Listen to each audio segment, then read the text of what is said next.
Erev Tov, everybody. Welcome to another edition of our Kosher Curiosities series, where we tackle different halachic queries that pertain to us in our day-to-day lives.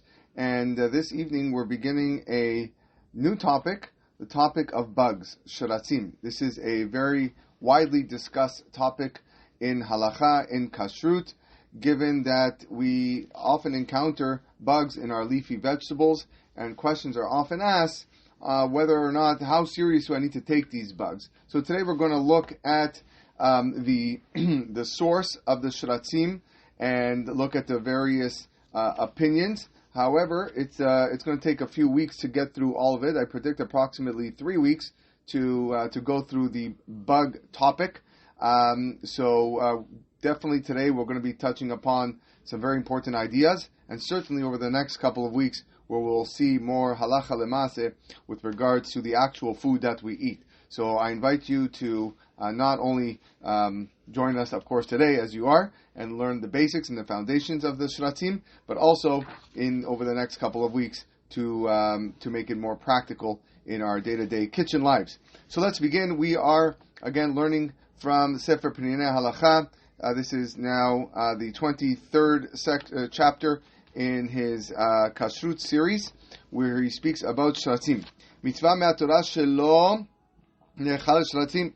It's a positive commandment from the Torah not to eat bugs, vermin. Shneimar, as the pasuk says, Al teshaketzu et nafshotechem bechol hasheretz hashoretz.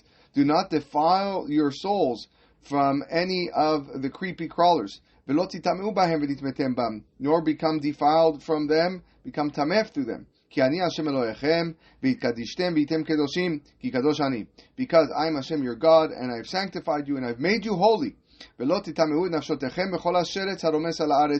don't contaminate your souls through any creepy crawler that crawls upon the land. There are 3 types of sheretz. There's shirtzei hamayim, shirtzei haaretz, v'shirtzei ha'of. You have those that belong in the water, those on the ground, and those that fly. And for each one of those, the Torah has given us another separate commandment. Shirtzei hamayim, with regards to those of the water, Shneimar, the pasuk says, any water creature that does not have fins or scales in any type of body of water, they are considered shekets, disgusting. And this is something that is can contaminate your flesh, and you shall not eat it. Bichlal sheratzei hamayim, included in these types of water creatures that you're not allowed to eat, would be sartanim, would be crabs, alukot, leeches, tolaim shebamayim, waterworms, ve'af kilbei yam. Even seals would have would be in the category of these of sheratzim of the water. Aval hanireh katurat dag v'shat b'mayim kadag. However, if something looks like a fish and swims like a fish, im en lo snapir v'kaskeset, and if it doesn't have fins and scales, then asur mishum dag tameh velo mishum sheretz hamayim. Then it wouldn't be allowed for you to eat only as a result that it's a non-kosher fish, but not because it is considered sheretz hamayim. So that's with regards to the water ones. Sheratzei ha'aretz, with regards to the land sheratzim, pasuk says again, v'chol hasheretz hashoretz al ha'aretz sheket hu lo yachel. Any type of sheretz that is on the land, also you cannot eat. Kol olech al gahon, anything that goes on its belly. Kol olech al arba, ad kol mar beraglaim, anything that walks on its 4 feet. V'lo titameu nafshotechem b'chol hasheretz haromes al ha'aretz. Similar negative commandment not to partake and eat and consume any of these land creepy crawlers. What is included in the land ones? Biklal sheratzei haaretz, solaim, worms, akabishim, spiders, nemalim, that would be ants, chipushiot, that's beetles, letaot, those lizards, nechashim, snakes, akrabim, scorpions, ve'achbarim, mice. But something that looks like an animal, but does not have the kosher signs that we've already spoken about in a previous class, it would be forbidden to you to eat only because it is an impure animal, not because it is considered sheretz haaretz. Sheratzei ha'of, Now, flying creatures, again, we have a pasuk with regards to flying creatures that you can't eat. What is included in those? Ubichalam, zvuvim, that will be flies, yetushim, mosquitoes, yavchushim, gnats, devorim, beets, tziraot, wasps, hagavim termeim, and non-kosher grasshoppers, bechayotze bahem. But something that looks like a bird and flies like a bird, and is not considered one of the kosher birds, it is forbidden to us because it is a non-kosher bird, and not because it is considered a sheretz that flies. Because the Torah has doubled down and multiplied with many psukim, as I just quoted for you, about the isur, the prohibition of eating sheratzim, that the punishment of eating a water creature would be 4 sets of lashes. Sheretz haaretz, if you eat a land creature, 5 malkuyot, 5 sets of lashes. And sheretz ha'of, a flying creature, 6 malkuyot, it would be 6 sets of lashes. And then know that because of this, the prohibition of eating bugs is more strict than other types of non-kosher food. Why? If someone eats a non-kosher fish, or eats pig, or eats like a raven, a non-kosher bird, he only gets 1 set of lashes. But if he eats a sheret, a bug, he gets multiple rounds of lashes. In addition, normally you would have to eat a kazait of pig in order to receive the lashes. But when it comes to the creepy crawler, the vermin, there's a specific type of chumra, since the actual creature is an entire creature, it's not a piece of a creature. Even if you eat a very small sheretz, then you would be chayav, you would be guilty of this avera, and you would have to receive the punishment that the Torah mandates. It says the second part, mitzvah litrachek mimius. Not only do we have a mitzvah not to eat a sheretz, but mitzvah nosefet lamadu misu sheratzim. We have another mitzvah that is learned from here. She'asu la'asot devarim magilim u'masim. We're not allowed to do disgusting things and partake in disgusting things. Shneimar, as the pasuk says, al tishaketu nafshotechem. You're not allowed. Don't detest your souls. כלומר, בכלל האיסור לאכול שרצים מתכוונה התורה להרחיק אותנו מכל דבר שנחשב מאוס מן הבריות. Besides for the prohibition of eating a sheretz, a creepy crawler, you also have to distance yourself from anything that is disgusting. לפיכך, אסור לאכול מאכלים מאוסים, you can't eat disgusting food, או לאכול באופן שמעורר תחושת גועל, or eat in a way that arouses feelings of disgust. כל המאכלים האסורים נקראים טמאים, ואכילתם מטמאת את הנפש. Any type of non-kosher food is considered tameh, contaminated, and eating it will contaminate your soul. We've also learned about this in the past, that it actually blocks your soul from accepting and absorbing matters of holiness. Shetum'am milashon timtum, because the word tum'am, which means impure, comes from the word timtum, which means blocked. Hatum'ah shebaisur sheratzim hamura biyuchad, and the tum'ah, the impurities that come with the sheratzim, is an even more deeper, concentrated level of tumah. Why? Because the pasuk says, "Ki ani Hashem hama'aleh etchem eretz Mitzrayim liyot lachem Elohim v'item kedoshim ki kadosh ani." Following the commandments not to eat from the sheratzim, the Torah says, "Because I'm Hashem who took you out of Egypt." What does one have to do with the other? Why does the Torah tell me don't eat sheratzim? And then, because Hashem took us out of Egypt. What does taking us out of Egypt have to do with eating sheratzim? So the rabbis in the Gemara tell us, Amar HaKadosh Baruch Hu, if I only took the Jewish people out of Egypt simply for this one mitzvah, that they should not contaminate themselves with creepy crawlers, it's enough, it's maspeak, that would be good enough reason to take them out of Egypt. Because eating vermin is the most abhorrent thing that you can do. They grow and multiply in places that make you feel disgusting. Uvhimanot me'achilatam, and we have to, and the prevention from eating them is being recognized through the connection of Hashem taking us out of Mitzrayim. Hainu hatumah shemebiat adam levater al erchav leman tzipuk tavat gufo, which is the tum'ah that brings a person to just forget about all of his values and chase after physical pleasures. Ad shilisham tzvirat mamon, through accumulating wealth, v'tanugim, or other pleasures. Hafchu anashim b'nei chorin la'abadim.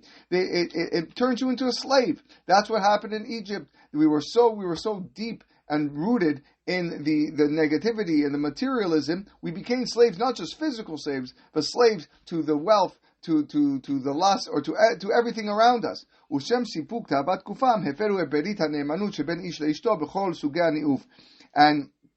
And also through the satisfaction of bodily pleasures that a person can chase after in his life, he becomes also a slave to adultery, and he could, God forbid, now perform this really, really horrific sin and transgressing one of the 10 commandments. So we see that there's that delving into the concept of Egypt, which is a concept of Tum'ah in its most severe and concentrated form, is very much connected to eating disgusting things or partaking in disgusting things, such as niuf, adultery, chasing after bodily lust, chasing after money. All these things are intertwined.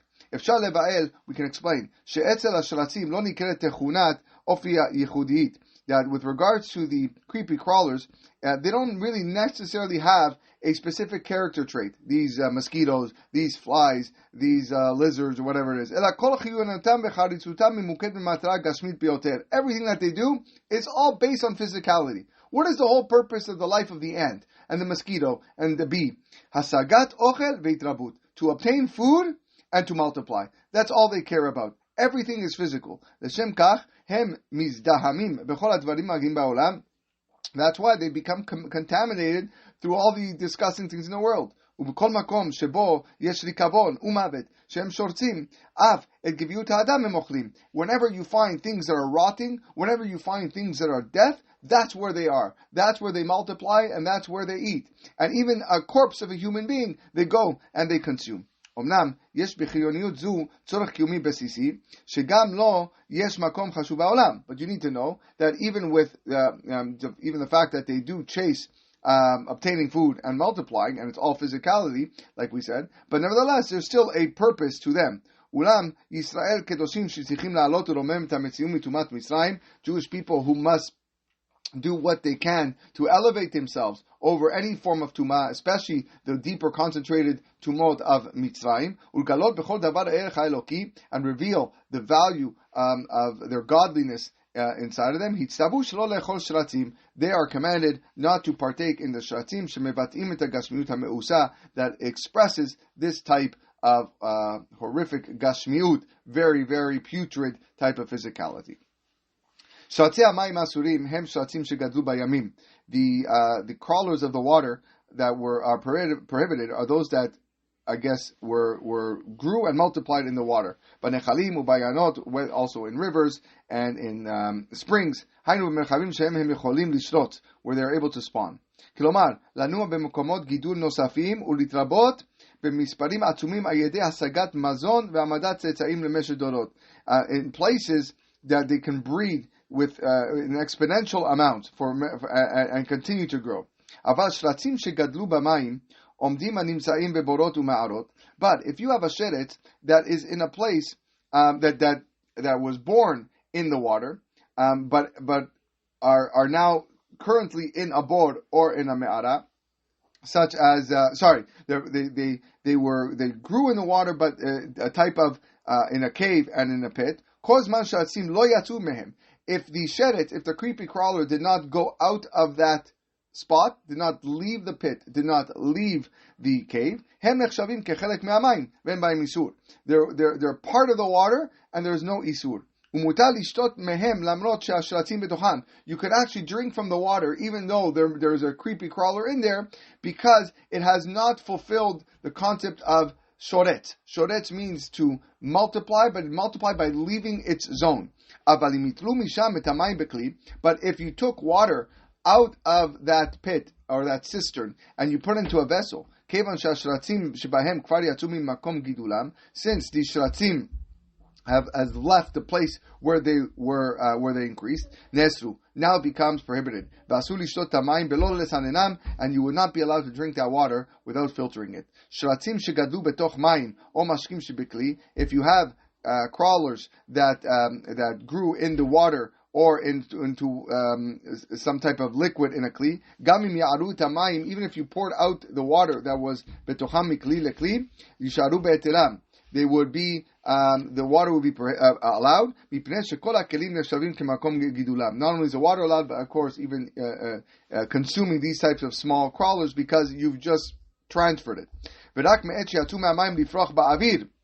Only if the water only if the crawlers left the water and now were exposed to air. In that situation, yachul alehem ha'isur. That's when it would be prohibited.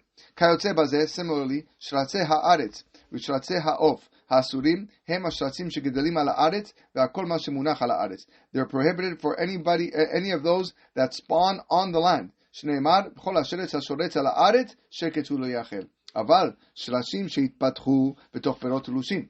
If you have a bug or a sheret that developed inside a fruit that was already disconnected and plucked from a tree, or betoch basar, or if you have a bug or a worm inside meat, dag or fish, ukvina or cheese, as long as that bug remains inside the fruit or inside the meat and has not come outside, en bahem isur. There's no prohibition. Because they're not in an area where they can continue to spawn. Spawn into many numbers, and continue to reproduce for many generations. That can't happen when the worm is in the apple. It can only happen when the worm is outside the apple and find its way to reproduce. They are considered secondary to the fruit. Or whatever food that they're in, but the moment that the worm leaves the apple, they become prohibited, because they have begun the process of spawning, which is to multiply on the land. In addition to the stringency that the Torah speaks about, that even if a person eats a very, very small bug, he is chayav malkut. Kavu chachamim she'im hitarev sheretz b'machal. The rabbis also established that if a bug got mixed into your food, kol od shehu shalem, as long as it is full and complete, kevan sheyesh lo chashivut shebriya, since there is an importance, the chashivut to that one creature, en hu batel, it cannot be nullified. Ledat kama rishonim, according to many rishonim, omnam bria ena betela b'shishim, even though it cannot be nullified in 60. Normally, when something non-kosher enters your food, if there's 60 times the kosher food versus the non-kosher food, we consider the non-kosher food betela, annulled, nullified, and therefore you could eat the whole thing. So this wouldn't apply with regards to the bug, but there are Rishonim that say it won't apply with 60, aval bekarov le'elef hi betela. But if it's close to 1,000, then it would be good. So according to some Rishonim, if you have a very, very small bug that falls into your massive pot of soup, okay, and the pot of soup is 1,000 times, way more than 1,000 times that little bug, so you can nullify, we can pretend that bug's not there, and then you can partake from the soup. V'katvu kama migdolei acharonim, and some acharonim write, shebeshat adchak, in extenuating circumstances, efshar lismoch al datam, then you can rely on that. However, ulam, kichlal nifsak shebriya ena betela afilu be'elef. Generally, the halacha is that a bug cannot be nullified even by 1,000. Lefichach, imra'u zevuv, nichnas letoch sil anak, male betavshil. If you see a fly fall into a massive pot, and you were not successful in removing that fly from your pot, kol hatavshil asur ba'achila. The entire tafshil, the entire pot is now asur. Omnam, however, im yesh betafshil marak tzalul, if you have clear liquid, you can filter it out and strain it out in a way that the fly will not pass through. And any type of liquid that falls through is now kosher. If you have pieces of meat or potatoes, you could wash them off and remove, by washing the potatoes and the meat, removing the bug that is stuck on it. That will also make your meat and potatoes allowed to be eaten. But if the mixture is very difficult to clean, then asurot, you cannot partake from that dish. Also similarly, if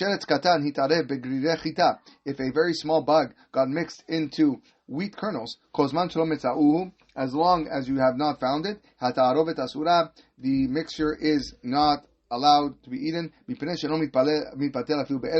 like we said, this food cannot be nullified even in 1,000. If part of the bug was found, or cut off, even if it is small like a fly's leg, or it was mixed up and crushed until to the point where the whole it no longer looks like a bug.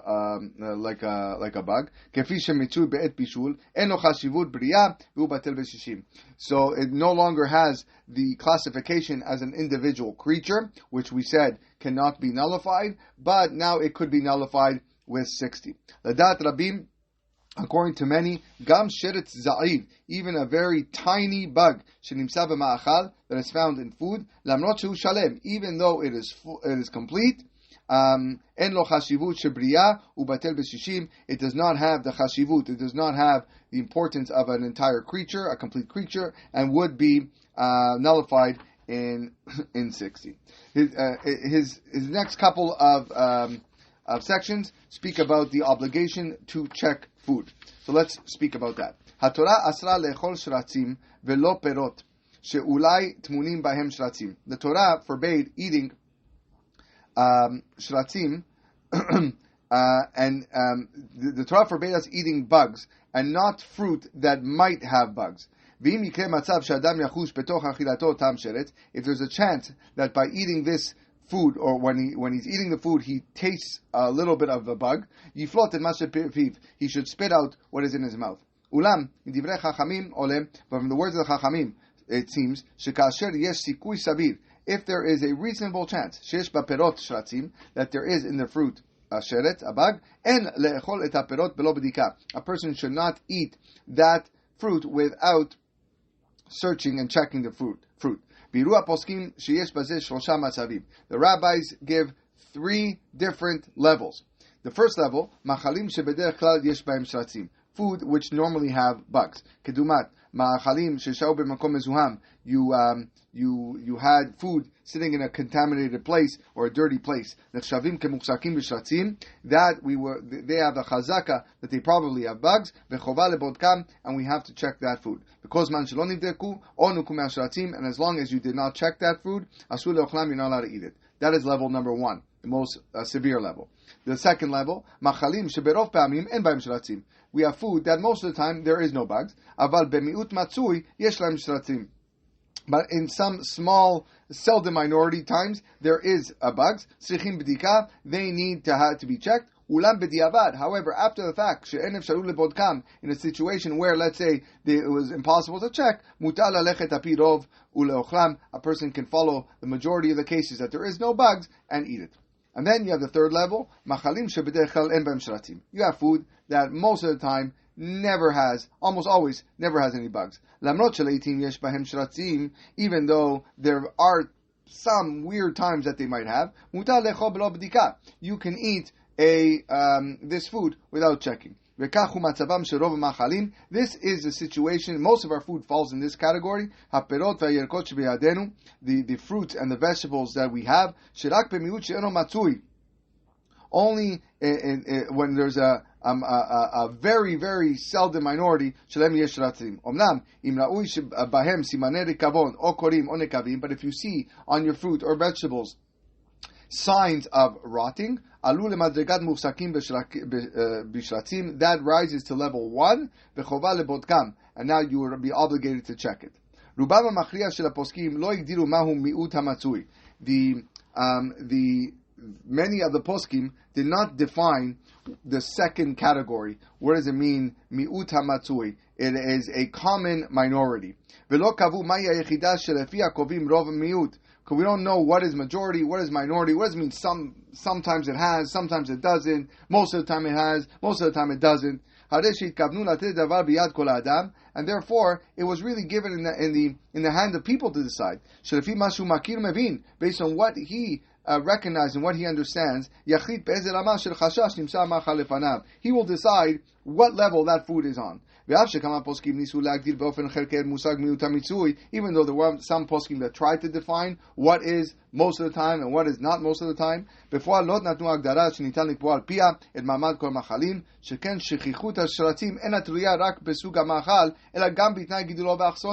because often whether or not you find bugs is not so much on the food itself, but also where the food was grown and also where the food was stored. So sometimes it's irrelevant what type the food is. If you're growing your vegetables in a warm, humid climate, you have more chance for bugs. And if you are in a colder climate, you have a less of a chance. To the possibility that they're probably not going to spread. The more the dirty the place, the more chance that the bugs will multiply. Therefore, it's impossible to establish the obligation to check based on the food or the time of year. Everything